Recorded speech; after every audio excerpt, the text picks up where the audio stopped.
नमस्कार दोस्तों, स्वागत है आपका एक और दिल को छू लेने वाली कहानी में। मेरा नाम निधि है। मैं बिहार के मधुबनी जिले के एक छोटे से गांव में रहती हूँ। मेरी शादी को 4 साल हो चुके हैं और मेरे पति आदित्य पुणे में एक निजी कंपनी में नौकरी करते हैं। हम दोनों महीने में एक बार मिल पाते हैं और वही दिन मेरी जिंदगी का सबसे खास दिन होता है। आज रविवार है। मैं सुबह 5 बजे ही उठ गई। मन एक अलग ही खुशी से भर गया था। आदित्य आ जा रहे थे। मैंने सबसे पहले घर के मंदिर में दीपक जलाया, भगवान से प्रार्थना की कि उनका सफर सुरक्षित हो और वो समय पर पहुंच जाएं।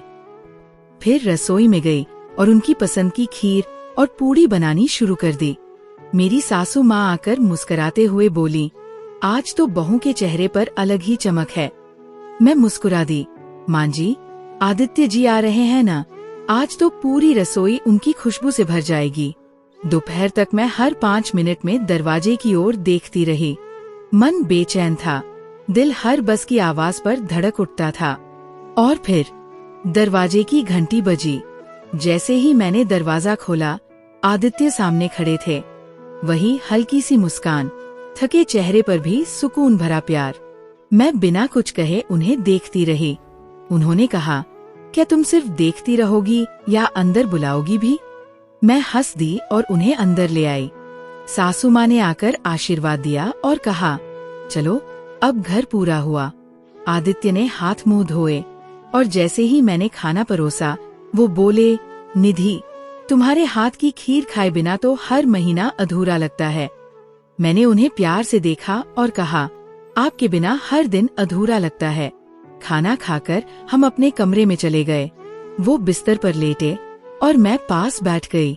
उन्होंने मेरा हाथ पकड़ा और कहा, तुम नहीं जानती तुम्हारी यादों में कितनी ताकत है। हर दिन तुम्हें याद करता हूँ और उसी में जी लेता हूँ।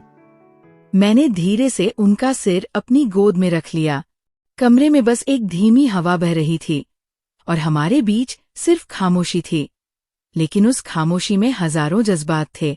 उन्होंने मेरी ओर देखकर कहा, काश हर सुबह तुम्हारी गोद से शुरू हो।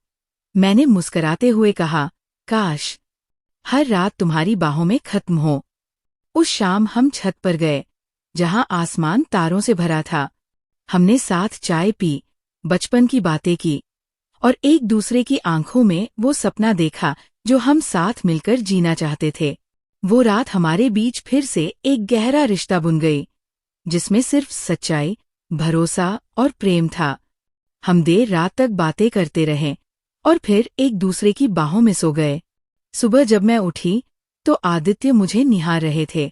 उन्होंने धीरे से कहा, तुम मेरी जिंदगी की सबसे खूबसूरत सुबह हो। मैंने भी मुस्कुराते हुए कहा, और तुम मेरे हर दिन की सबसे प्यारी वजह। तो दोस्तों, ये थी मेरी कहानी। अगर आपको पसंद आई हो तो चैनल को जरूर सब्सक्राइब करें और कमेंट में बताएं कि आपके जीवन में ऐसा कौन है जिसके लिए आपका दिल हर बार धड़कता है।